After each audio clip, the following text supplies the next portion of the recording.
What's the most absurd knife in your collection? How's it going, everybody? I'm Rollshambo, the connoisseur and collector of all things sharp and shiny. And if you've got a knife in mind that's absolutely bananas, make sure you comment down below and let me know what you got. While you're down there, if you could help a brother out, smack the like button. It's free and it tells YouTube that people like what I'm doing. Today we're talking shop on this Eric Luther Orphan, a custom knife made by a person. That's right. This was not made by a mass-produced assembly line machine somewhere in China. This is an American-made custom. And I mention that to give you some frame of reference, because building a folding knife is not easy. You've got tolerances, you have to think about the action, what people want, the absurdity that goes into making sure that you get everything just right so that somebody might want to buy it, so that somebody might want to put it in their display case. It blows me away each and every time I think about that. Now, I've already done an unboxing and overview of this knife, as well as another custom knife that was sent to me by Voodoo Works Garage from Instagram. I'll have his Instagram pop up here on the screen. Make sure you give him a follow. Thank you so much, Mike from Voodoo Works Garage, for sending these my way to review. Now, before I send them back, it's only proper that we go ahead and rank these knives, starting with the Eric Luther Orphan. If you don't know how Grail or Garbage works, we got 5 categories. Those categories are materials, ergonomics, fidget factor, the lock, and then of course fit and finish. Each category is worth a max of 10 points. At the end of scoring them categorically, we'll go ahead and add up all the scores and then put it on our leaderboard. Because at that point, we'll know once and for all, is the Eric Luther Orphan a grail or is it garbage?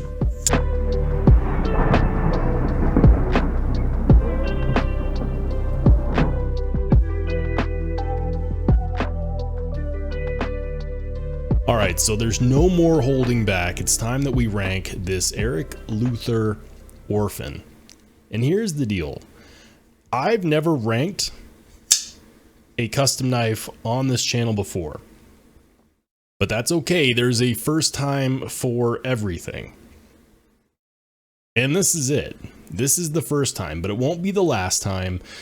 We will have another custom knife ranking coming up soon, so make sure that you stay tuned for that. But today we're talking about this Eric Luther custom. This is an Eric Luther Orphan, and whether you consider this to be a semi-custom or a full custom, other knife nerds will have their own definitions. I'm just going to simplify it. It's a custom. This is, in fact, what I would call a one of one. A lot of this was handmade. Some of it wasn't handmade, but it was all made here in the United States, and it was all made by one man, Eric Luther. Now, we're going to go ahead and start off with the first category. The first category is materials. What's it made out of?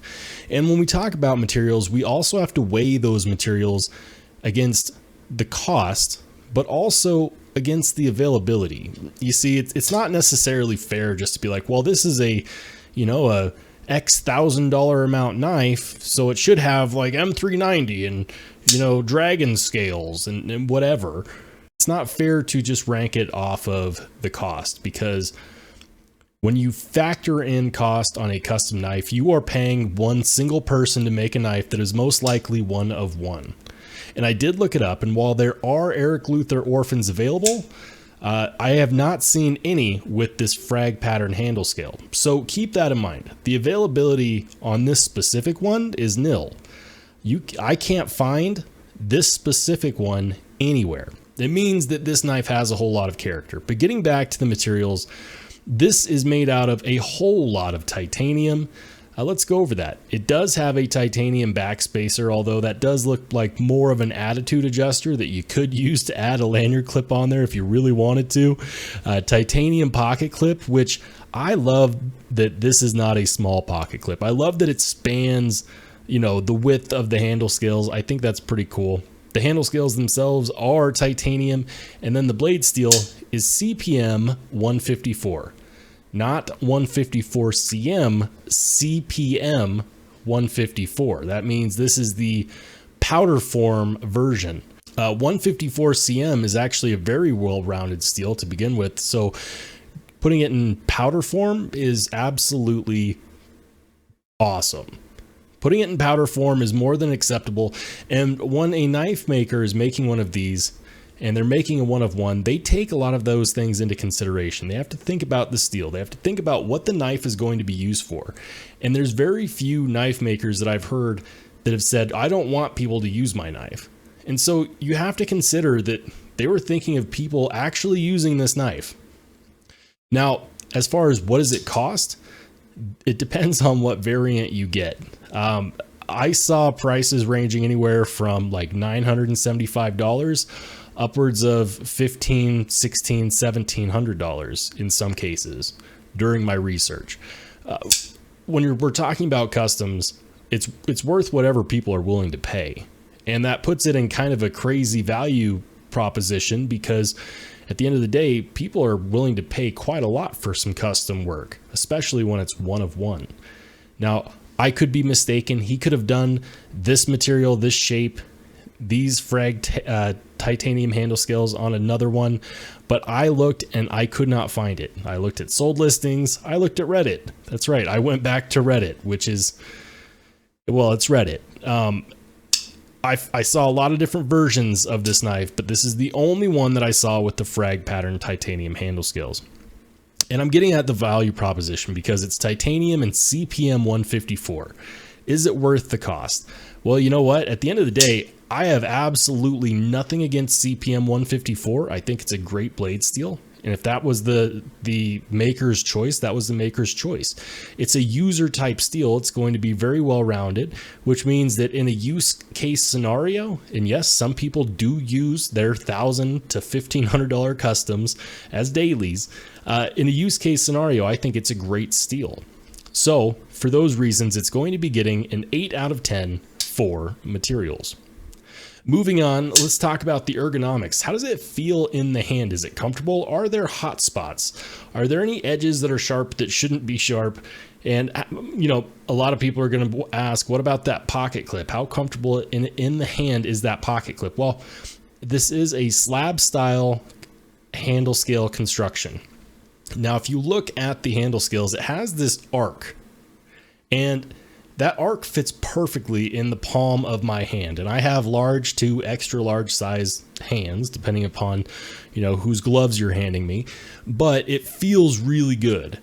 Ergonomically speaking, that design is great. It means that I've got contact where I need it, and I can apply pressure where I need it. And then on top of that, it also has this finger cutout, and so you can choke up. It's got this really aggressive sawtooth jimping here at the top, which is a little bit on the sharper side.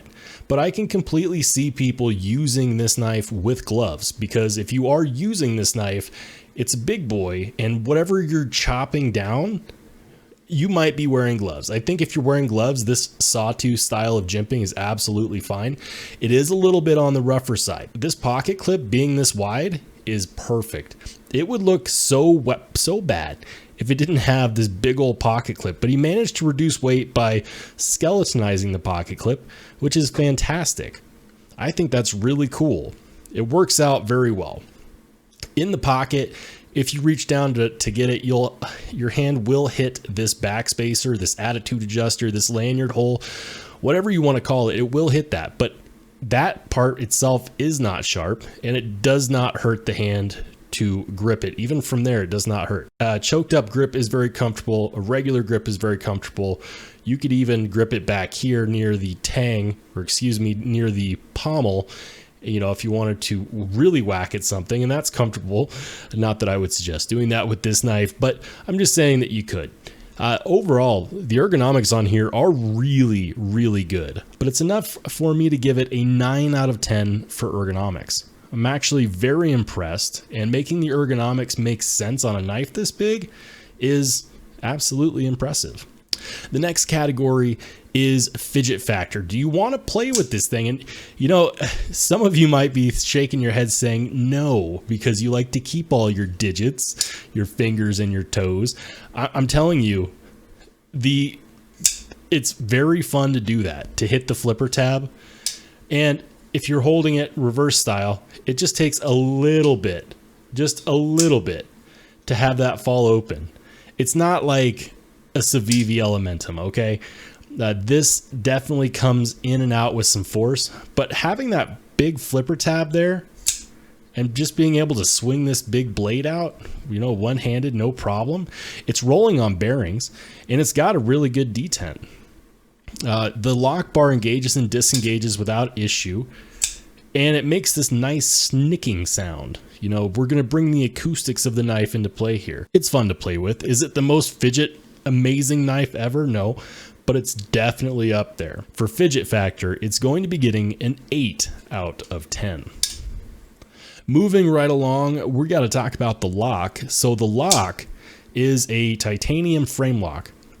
It's something that I've noticed with a lot of knives that are custom made, or even, you know, the American made style, which is slab style handle scales, is that they do not have a steel lock bar interface. Now, I do prefer it.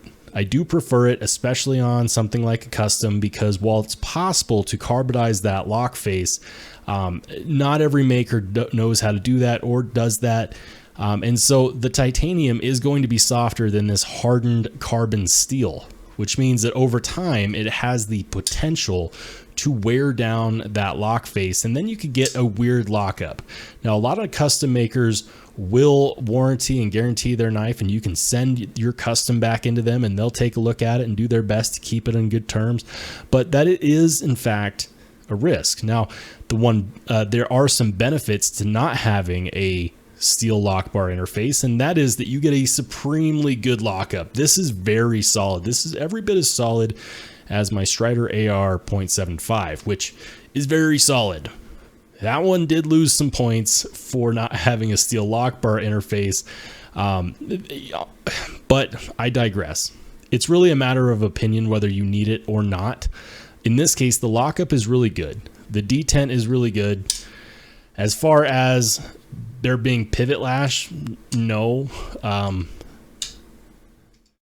I mean, there is kind of a double clutch there at the top, but it's really not that bad or that noticeable, and it doesn't have any issue whatsoever locking out. Even with the slow roll, the moment it engages, it's engaged. The lockup on there, let's call it about 25, close to 28% on the lockup. Very sturdy, nice and easy to engage. The lock bar itself is milled out, and you know what, Strider could take a note here, because if Eric Luther can do it, there's no reason why Mick Strider can't. This is a very comfortable lock bar to engage and disengage, so there's no issues there either. It's going to be getting a very solid and respectable 8 out of 10 for the lock. And finally, this is really where this knife is going to shine, because we have to talk about the fit and finish. And fit and finish is not just how well it was manufactured. This is made by one man here in the United States who makes these knives and puts a piece of himself in every single knife that he makes, especially when he doesn't do multiple runs of the same, spec.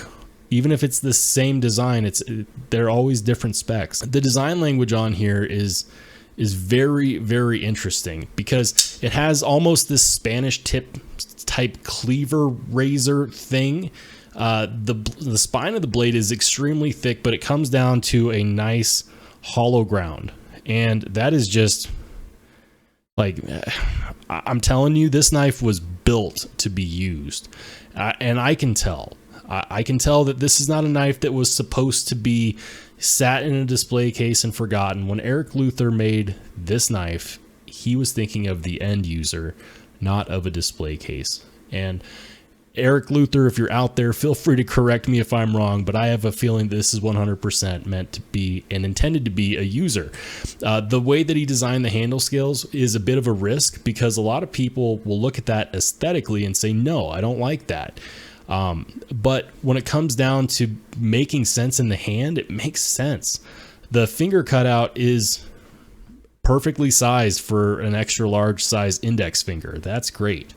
And I know that this is a hole that's supposed to be used for, you know, gaining grip. I believe like this hole is not just there as a weight relieving thing.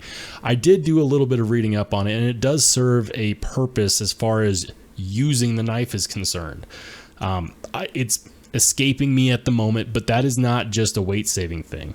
You have this very shallow fuller here, which ever so slightly suggests that if you're brave, you can try to middle finger flick this, and with a little bit of wrist action, it's possible, but that is more of an aesthetic piece right there. This knife is unique. It's so hard for me to rank something that's so unique because it's so personal. Thinking about the amount of time that goes into not only learning the skill, but then making a knife and making one that's not mass produced so you don't have all the practice to get it done, it blows me away. And I think that Eric Luther deserves a boatload of credit. As far as how well it was manufactured, considering that it was made by one man, most of which was probably done by hand, it's impressive. This level of fit and finish is great. The amount of skill that it takes to get the tolerances right when you're making something like this it's insanity to me. But everything works. Everything fits together. Everything makes sense. There's nothing that's glaring. For all those reasons, fit and finish is a 9 out of 10. So there we have it. Let's go ahead and add up all the scores. Materials is an 8. Ergonomics is a 9. Fidget factor is also an 8. The lock is an 8. And then finally, fit and finish is a 9. If we add up all of those, it scores as a 42. But you probably already knew that. There was no way this was not going to be a Grail. But this is an American-made knife at its finest. It's not afraid to be different. It's not afraid to be a rebel. But you let me know. Have you ever tried out an Eric Luther custom? Are you going to Blade Show? Are you going to check out some of his knives? You definitely should. Because as of right now, color me interested. This is a great knife. If you agree with me, let me know. If you disagree with me, let me know. That's what the comment section is for. Guys, if you liked the video, make sure you give it a thumbs up. If you didn't like it, boo-hoo, there's a button for you too. And if you want to see my next ranking video on another custom knife, make sure you hit subscribe. I'm Rollshambo. I'll catch you on the flip side.